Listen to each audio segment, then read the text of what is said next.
আসসালামু আলাইকুম। আশা করি সবাই ভালো আছেন। আজকে আমরা একটি রেগুলার বিষয় বা টপিক নিয়ে আলোচনা করব, যেটা প্রায়শই আমাদের সকলেই এই জিনিসটি ফেস করে থাকি আমাদের প্রাত্যহিক জীবনে। জিনিসটি হচ্ছে কনস্টিপেশন বা কোষ্ঠকাঠিন্য। প্রথমত বলতে চাই, কোষ্ঠকাঠিন্য কাকে বলে?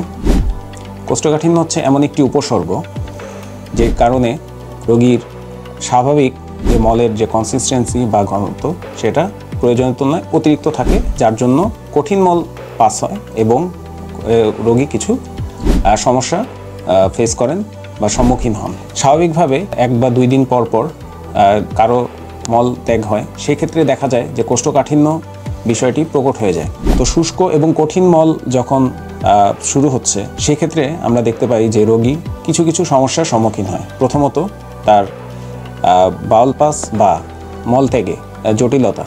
অনেক সময় রোগী রক্তপাতের সমস্যা নিয়ে আসতে পারেন। অনেক সময় রোগীর কোষ্ঠকাঠিন্যের দীর্ঘায়িত কারণসমূহের জন্য কিছু জটিলতা তৈরি হয়, সেগুলো নিয়েও আসতে পারেন। তো এখন আমরা আলোচনা করব কোষ্ঠকাঠিন্যের কারণসমূহ নিয়ে। প্রাত্যহিক জীবনে শাকসবজি অথবা ফলমূল অথবা আমরা আঁশযুক্ত খাবার কম খাচ্ছি অথবা কম পানি পান করছি, তাদের কোষ্ঠকাঠিন্য হতেই পারে।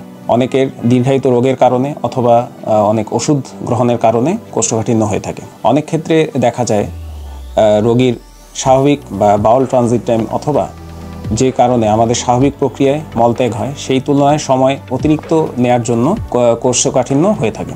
প্রথমত কোষ্ঠকাঠিন্যের কারণেই আমাদের কিছু রোগ আমরা প্রায়শ দেখে থাকি।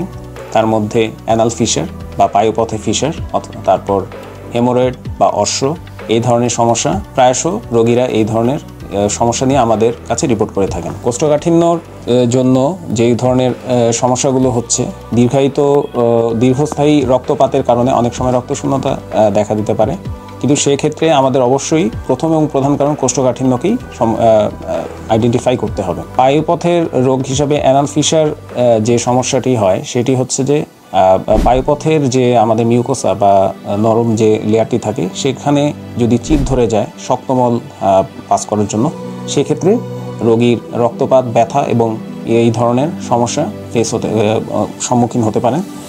আর যদি রোগীর পায়ুপথ দিয়ে কোনো মাংসর মতো অথবা আঙুলের মতো যদি কোনো প্রবর্ধিত অংশ বের হয়ে আসে, সেক্ষেত্রে আমরা রোগটিকে হেমোরয়েড বা অশ্ব বলে গণ্য করে থাকি। তো আমাদেরকে এখন জানতে হবে কোষ্ঠকাঠিন্য প্রতিরোধ করার বিষয়গুলো। যেহেতু কোষ্ঠকাঠিন্য একটি উপসর্গ মাত্র, এই উপসর্গ জন্য দীর্ঘস্থায়ী না হয়, সেই ক্ষেত্রে আমাদের কিছু জিনিস অবশ্যই মাথায় রাখতে হবে। প্রথমত জীবনযাত্রার মান আমাদের পরিবর্তন করতে হবে, আমাদের খাদ্যাভ্যাসে পরিবর্তন করতে হবে, আমাদের যদি কোনো দীর্ঘস্থায়ী রোগ থাকে সেটার চিকিৎসা করাতে হবে।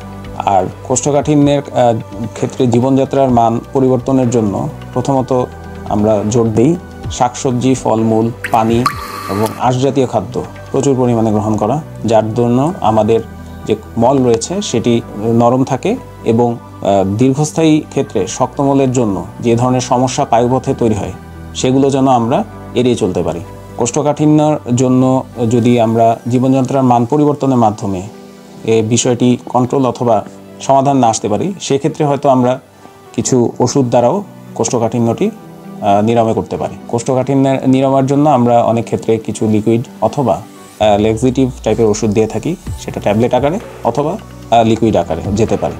কিন্তু সর্বক্ষেত্রে আমাদের মাথায় রাখতে হবে যে ওষুধেই সব কিছু সমাধান নয়। প্রথমত আমাদের জীবনযাত্রার মান পরিবর্তন করতে হবে এবং খাদ্যাভ্যাসের পরিবর্তন আনতে হবে। খাদ্যাভ্যাসের পরিবর্তন ক্ষেত্রে আমাদের প্রচুর পরিমাণ শাকসবজি, ফলমূল এবং আঁশজাতীয় খাদ্য গ্রহণ করতে হবে। এবং আমরা যদি কোনো কোষ্ঠকাঠিন্যের দীর্ঘস্থায়ী সমস্যায় পড়ি, সেক্ষেত্রে অবশ্যই আমাদের চিকিৎসকের শরণাপন্ন হতে হবে ও প্রয়োজনে আমাদের ওষুধ গ্রহণ করতে হবে এবং নিজেদেরকে সর্বোপরি এই মানসিকতায় উদ্বুদ্ধ করতে হবে যে আমাকে কোষ্ঠকাঠিন্যের দীর্ঘস্থায়ী পরিস্থিতিতে পড়তে দেওয়া যাবে না। সব ক্ষেত্রে আমাদের মাথায় রাখতে হবে যে কারণগুলো আমাকে কোষ্ঠকাঠিন্য করছে, সেগুলো আমাকে প্রতিরোধ করতে হবে। যেমন রেড মিট, মাংস জাতীয় খাদ্য অথবা যে খাদ্যগুলো আমরাকে জাঙ্ক ফুড বলে থাকি, সেগুলো আমাদের কিন্তু দীর্ঘস্থায়ী ক্ষেত্রে কোষ্ঠকাঠিন্যকে প্রবর্ধিত করতে পারে। তো সকলের সুস্বাস্থ্য কামনা করে আজ এখানেই শেষ করছি। আশা করি দেখা হবে পরের ভিডিওতে। ধন্যবাদ সবাইকে।